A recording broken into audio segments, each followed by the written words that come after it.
سلامونه او درنښت د انعکاس راډیو درنو اوریدونکو او د زرپاڼې د خپرونې خوږو مینوالو ستړي شئ. تاسې په دې خپرونه کې په تیرو کې د ناروغ ناول له پایله تر پایه راسره واورېده. له ملتیا مو ډېره زیاته مننه. یو ځل بیا زه واحد الله امان له یو نوي ناول سره ستاسې درانه چوپړ ته حاضر شوی یم. دا ناول تاتره نومیږي. قدرت حلیم لیکلی دی. د ناول داستان د دوو محصلینو د مینې کیسه ده او د داستان محتوا بیا د مینې پر وړاندې پرتې ستونزې او کلتوري محدودیتونه دي. تاسې نن شپه د دې ناول لومړۍ برخه اورئ.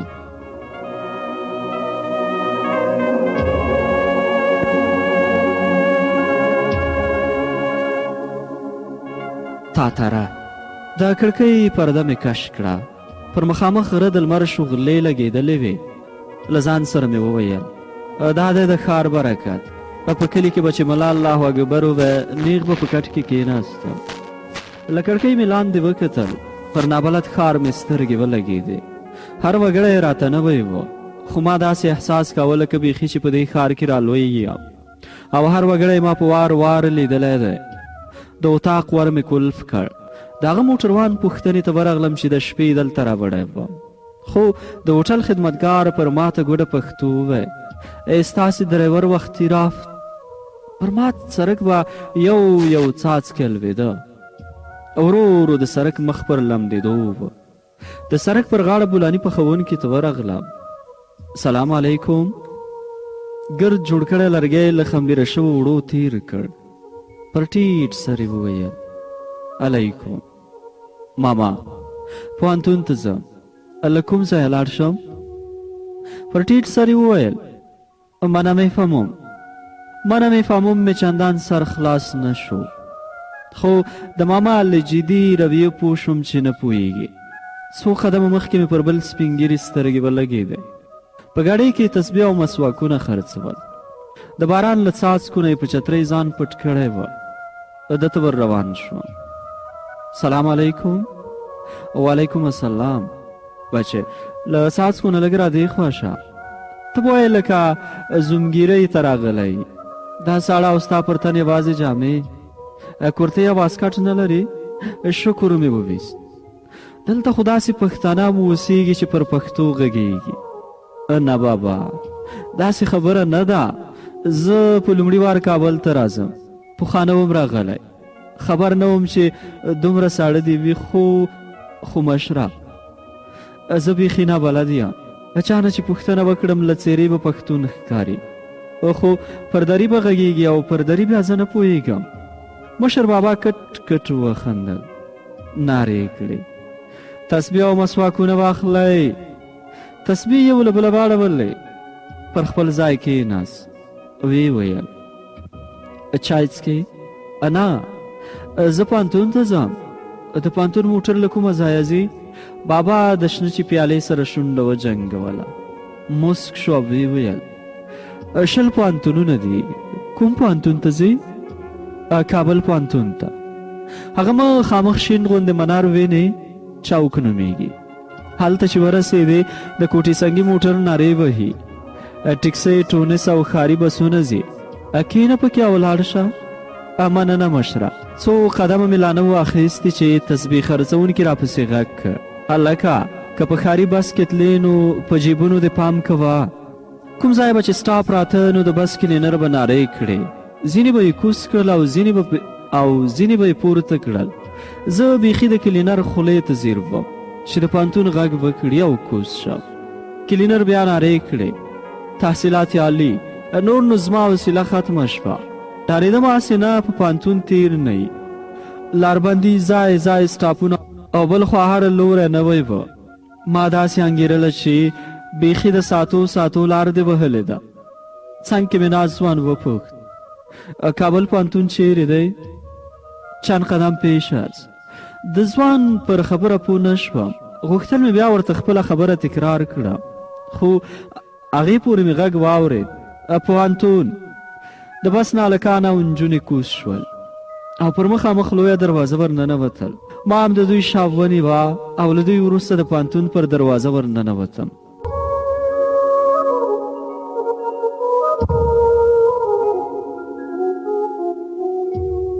په لومړۍ ورځ مې د نوم لیکنې کار خلاص نه شو. سبا راغلم خو سبا هم لږ پاتې شو. په درېیمه ورځ یې د ټولګي پته پر کاغذ راته ولیکله. د ټولګي دروازه مې خلاصه کړه. په لوی ټولګي کې نجونې او هلکان ناست وه. مخکې یې ښځه ولاړه وه. پوه شوم چې دا به یې معلمه وي. وار مې خطا نه کړ. مخکې له دې چې هغه څه ووایي ما ویې معلمې صاحب اجازه ده. ناڅاپه پر یو وار د ټولګي نه د خندا غږ راجیګ شو. استاد راته د ننه کېدو وویل. د ډک ټولګي پر وړاندې یې ودرولم. استاد شونډې بوڅې کړې. غلی یې وخندل. یو وار بیا د ټولګي کونج کونج خندا ونیو. استاد وویل اس چاوکامه دي؟ زه یې پر موخه پوه نه شوم. ژر مې وویل پوه نه شوم. له چاوکه راغلی مزدوري که نه شپون او نه معلمې صاحب محصلي محصلي عجیبه ده والله چې استاده ملامته نه وه.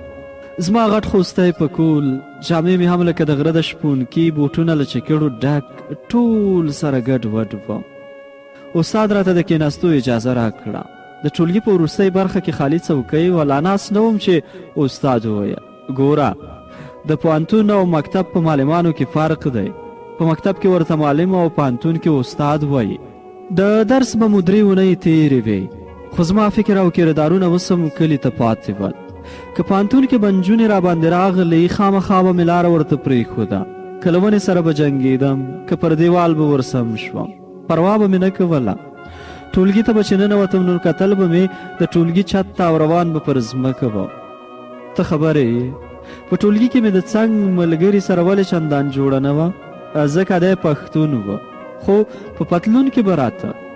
که په پوهنتون کې به مې نجونې او هلکان یو ځای ولاړ یا روان ولیدل نو پر مغزو به مې پیریان را نازل شول. ژر به مې د لا حول ولا قوه لار ونیوه. دا شنبه یو نوی او جدي استاد ټولګي ته راغی. د ځان معرفۍ وروسته یې لومړی دا خبره وکړه لږ سم او منظم راځئ. جامې مو ملي لباس دی، ور باندې پیژندل کیږو، درانه پرې ښکارو، خو د دې لپاره چې د موټروان، مزدور، دوکاندار او نورو سره مو توپیر شوی وي نو ښه به دا وي چې په دریشۍ یا پتلون کې راشئ او د محصلۍ احساس به وکړئ. له نورو خبره نه یم، خو د استاد خبرې پر ما ښې به نه لګېدې. سبا مو ډېری ټولګیوال په دریشیو کې راغلي ول. ښه وه، نن استاد درس نه درلود، خو سبا بیا د استاد د راتګ ورځ وه. زه اوس هم پر هماغه مذهب وم. یوازینی کس وم چې په جامو کې راغلی وم. استاد ټولګي ته راننوت. نسبتا خوښ ښکارېده. خبرې ځای نیولی وه، خو چې د ټولګي وروستۍ برخې ته راغی لږ جدي غوندې شو. خواته راغی. په نرمه لهجه یې وویل ځوانه څه نومیږي؟ ما چې خوله خبرو ته جوړوله د څنګ ملګري مې ژر وویل کتاب باندې خو علیم لیکلی. ښه علیمه، ټول ټولګیوال په یو رنګ دي او ته په بل رنګ، څه احساس کوې؟ ما غلی وویل هیڅ. خو ده واورېدل. استاد ښي لاس د پتلون په جیب کې دننه کړ. جدي غوندې وویل که داسې راتلی نو زما په درس کې مه کښېنه. د درس له خلاصېدو وروسته مې د اطاق پر ځای د ښار لار ونیوه. تر مازدیګره مې د سرای ناصري له هر دوکاندار سره سترګې وجنګولې.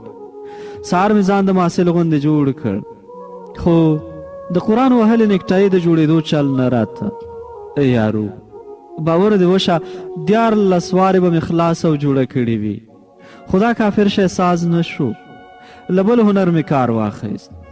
زموږ د څانګې یو ځوان استاد را سره پر فیسبوک ملګری و. د ده تصویر مې له فیسبوک را کاپي او کمپیوټر ته یووړ. تصویر مې ښه زوم یا نږدې کړ چې پوه شم استاد نیکټایي څنګه سازه کړې ده. خو دا بارم بریالی هڅه نه وه. مجبور شوم هغه هزارګي ملګري ته ورغلم چې زموږ د اطاقونو لاندې دوکان درلود. زما ځکه خوښ وه چې ما سره به په پښتو غږېده. بل په دې ماته ګوډه پښتو یې په اطاقونو کې میشته پښتانه هم خپل کړي وه. فکر مې وکړ ده شاید زده وي. دوکاندار هم څو وارې واړوله رواړوله، خو سازه یې نه کړه. د دوکان مخکې کوچنی هلک ته یې غږ وکړ په غوږ کې یو څه ورته وویل او له نیکټایي سره یو ځای ولېږه. دوکاندار وویل کښېنه بیادر. د شیدو کارتن مې راکش کړه او کښېناسته. دوکاندار 2 ګیلاسه مستې په خلطه کې واچولې او د ماشومې د لاسه یې لسګون واخیست. ما خبرو ته خوله جوړوله چې د وار له مخکې کړ. میرمن مې معلمه ده، پلار یې له وختونو مامور پاتې شوی. مقصد ښه خانداني نیکټایان دي. د دوکاندار خبرې چې خلاصېدې، هلک د جوړې نیکټایي سره راغی. د همدغه هزارګي له دوکانه پوهنتون ته لاړم. ځان بیخي داسې راته ښکارېده لکه د چرګ نه چې لکۍ وباسې او یا هم د خلیاس. داسې مې انګېرله چې ټول خلک ما ته ګوري. پخوانۍ خاطرې ته یې یوړم. 9 یا 10 کلن وم چې د مخنیو غاښونو د پاسه مې نیشونه زرغون شول. ډاکټر ته یې وربستم. پچکارۍ لږ وځورولم، خو د امور په ظلم بیخي خبره نه شوم. له ډاکټر چې راووتم داسې فکر مې کاوه چې ټول بازار زما شونډو ته ګوري. داسې احساس مې کاوه لکه شونډې مې د اوښ د شونډو غوندې اوږدې دي. خو کله به مې چې لاس ورباندې کېښود، خپلې شونډې به مې وې. نه مې غوښتل تر هغې ټولګي ته ننوځم څو استاد نه وي راغلی. پوهېدم چې د ټولګیوالو له خندا سره به مخ کېږم، خو شفق بیا د ټینګار په ونه کې ناست و.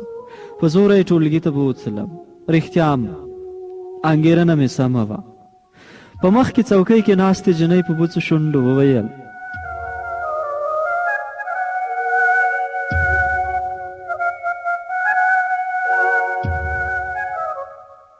پښتون او نیکټایي. یو شوخ ټولګیوال خو د عام پسې زیاته کړه. نن خو عالم بیخي ماسټر بین ته ورته دی. ملامت نه و. وجود مې هم د ده غوندې وچ کلک، د دریشي رنګ مې هم د ده دریشي ته پاتې کېده. فرق مې ورسره دا و چې هغه ډېر خندونکی انسان دی. تل غواړي نور خوشحاله وساتي، خو زه په دې ورځو کې ځان پورې حیران وم. له سینمای پامیر نه تر پوهنتون لار په ساتو بنده وه. د ټونس په وروستۍ څوکۍ کې ناست وم. د ویلو په پار مې کتاب راواخیست، خو د موټرو هارنونو او په موټر کې د ناستو سورلیو شکایتونو به مې ټول کیف را ګډوډ کړ. کغ شو. یو سپین پرونر د موټر له منځه ووت. ترافیک یوازې ترې ځان بچ کړ. په تشو یې لاسونه کېښودل او په پیاده رو کې یې دا من احساس وکړ. زموږ موټروان هم بیړګندی غوندې به د ترافیک له نشتون یې استفاده کوله. موټر ته یې ګیر وربدلاوه چې د ترافیک درنه څپېړه یې پر مخ ولګېده. خوارکی یې د 3 نیمو روپو کړ. په غوسه یې ورته وویل قانون ته درناوی نه لرې؟ تا خو مې در سره ښه وکړل چې د پارچې په ځای مې څپېړه درکړه.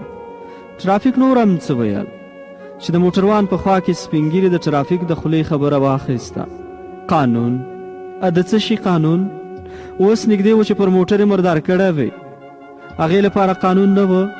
فکر کوم دلته قانون یوازې د غریبانو لپاره دی. سپین ږیري نور هم د احساساتو لمن پسې ونیوه. یوازې تاسو نه، بلکې هره اداره اوس داسې شوې ده. بیا یې ترافیک ته مخ راوړه. بیا یې ترافیک ته مخ ور واړاوه. ښه نو تاسې ولې لاره بنده کړې ده چې د موټرو په مخ کې لکه بوت ولاړې؟ ترافیک له سر نه خولۍ لرې کړه. لپک تندي دسمال تیر کړ او شونډې یې وخوځېدې. کابل ته نن بهرني میلمانه راځي، نو ځکه یې د ښار د ډېرو لویو لارو د بندېدو امر کړی. سپین ږیري بیا ترافیک وپوښته. ښه مخکې موټر چې لاړه ولې مو هغې ته پارچه یا سزا ورنه کړه؟ د ترافیک په خوله کې لاړې وچې شوې وې. خوارکی ملامت و.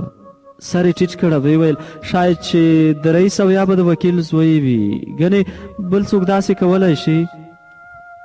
د پوهنتون له دروازې تر پوهنځي به خدای خبر پر منډو او که څنګه تللی یم. د دروازې لاس ته مې کش کړ، خو د ټولګي دروازه خلاصه نه شوه. ساعت ته مې وکتل. 14 دقیقې ناوخته شوی و. د باندې راووتم او د استاد چپټر مې له بکسه راوویست.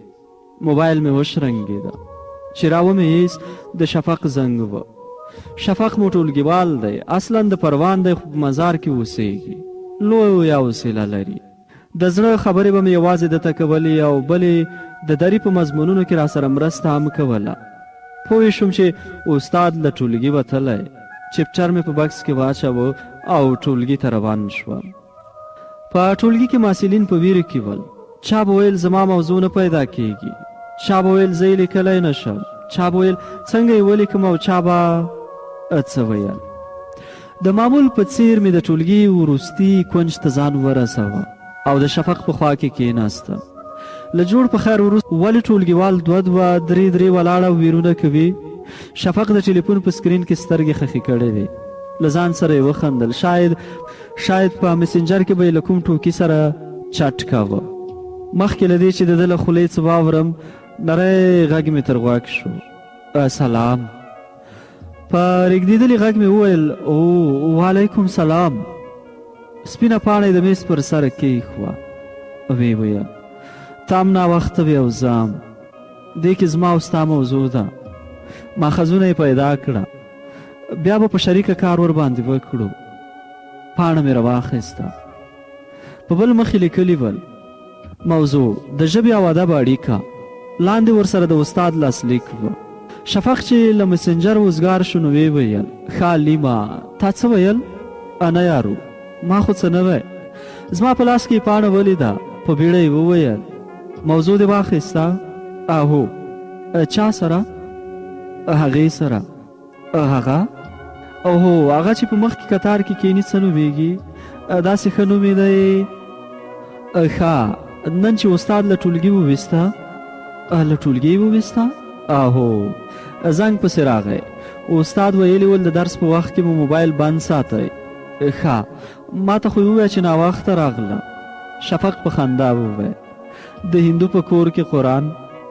زه یې پر موخه پوه نه شوم، ومې پوښته. بیا یې پر خندا ځواب راکړ لا حول والله دې ونه ویل؟ مقصد دومره ډېرې خبرې دې ورسره وکړې؟ سبا چې استاد ټولګي ته راغی د سلام کلام وروسته یې وویل که د تیر درس اړوند کومه پوښتنه وي نو 15 دقیقې وخت لرئ. ما لاس پورته کړ او ودرېده. تېره ورځ مو سیمینارونه راکړي وه. څنګه یې ولیکو او د څه لپاره؟ فکر کوم پرون نه وې راغلی وم خو ناوخته وم. ګروپ کې له چا سره یې؟ هغې سره. د لاس په اشارې مې ورته وښوده. استاد چپچر د میز پر سر کېښود. لاسونه یې د پتلانه په جیبونو کې دننه کړل. د ټولګي تر وروستۍ برخې پورې راغی او ویې ویل ګوره حلیمه تقریبا 3 میاشتې دې پوره کېږي. تا لا تر اوسه د خپلو ټولګیوالو نومونه هم نه دي یاد؟ ما زه به رښتیا ورته وایم چې په خدای د ډېرو ټولګیوالو نجونو نومونه مې نه دي زده. خو شفق له ما وار واخیست ویې ویل استاذه زده یې دي، داسې ټوکې کوي، ډېر ټوکې دی. استاد زما پوښتنې ته راغی له درسه وروسته دفتر ته راشه، ماخذونه به درکړم. هغه کتابونه پیدا کړه، له کتابونو اړوند موضوع راواخله او که کوای مو شول بیا پر خندا وویل هغې نه هم مشوره پکې واخله، د ځان هم شیان پکې اضافه کړی. بل دا چې د څه لپاره یې ولیکئ؟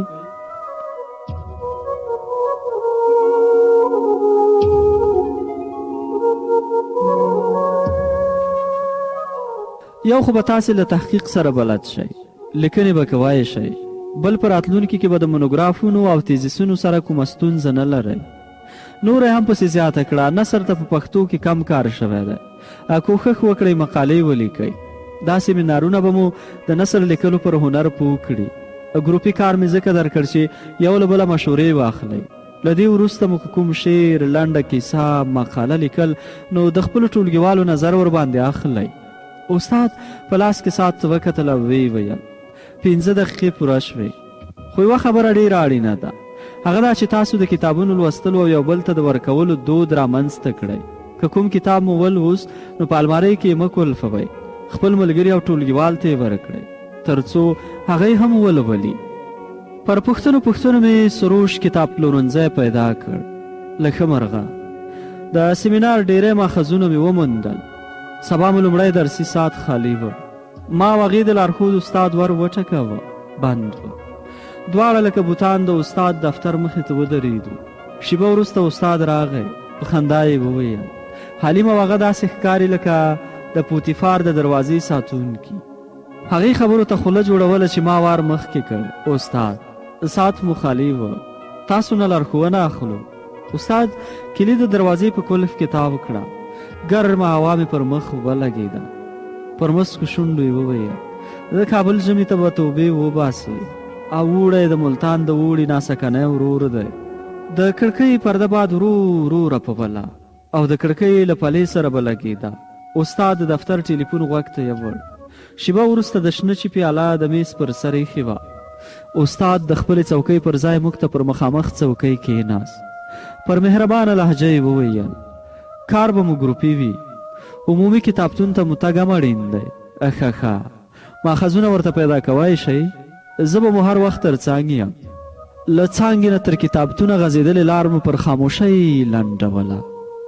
داسې مې انګېرله چې بیخي یوازې یم او بل مې سیوری راپسې روان دی.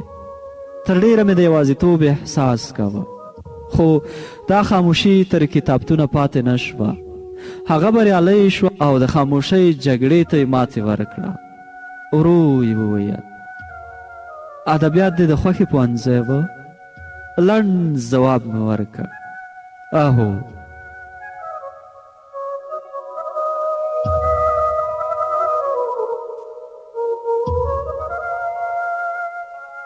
د زرپاڼې د خپرونې خوږو مینوالو د تاتره ناول لومړۍ برخه مو همدومره وه چې ما واحد الله امان د خپل تخنیکي همکار حکمت الله صاحبزاده په ملتیا درته وړاندې کړه. تر بیا ښه وخت.